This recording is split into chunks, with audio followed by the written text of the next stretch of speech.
Our final game for Saturday night, Monterrey at home, Pachuca coming in.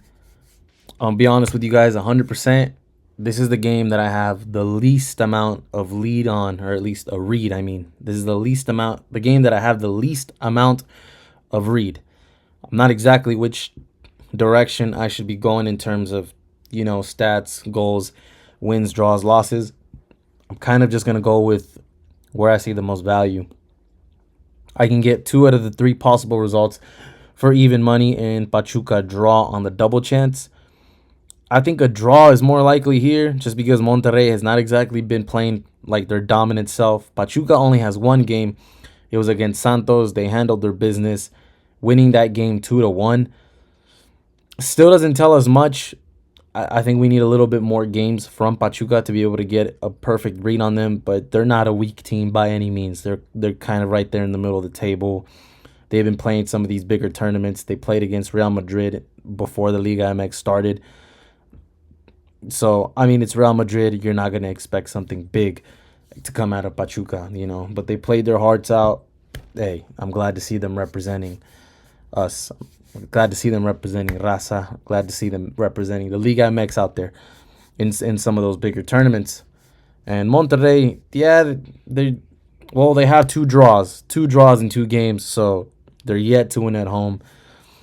I just don't want to pay -1 for 35 for a team that just hasn't proven anything yet. Yeah, I get it. This is still a Monterrey team that is still big, plenty of talent, but still need to see more from them.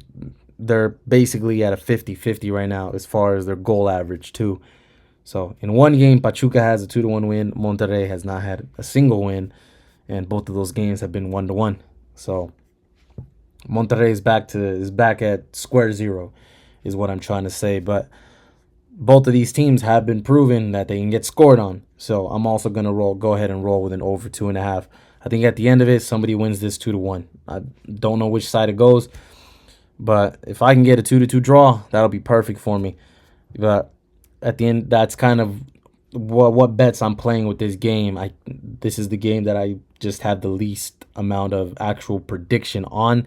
Out of this week's card, this is the game where I think it's just kind of the trickiest one as far as where it's gonna go with a total or with the actual result of the game. So I'm just gonna try and with my over, it's just gonna be with my record as far as, or at least my research record.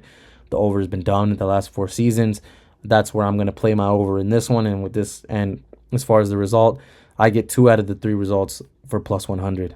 That's just a value play at this point.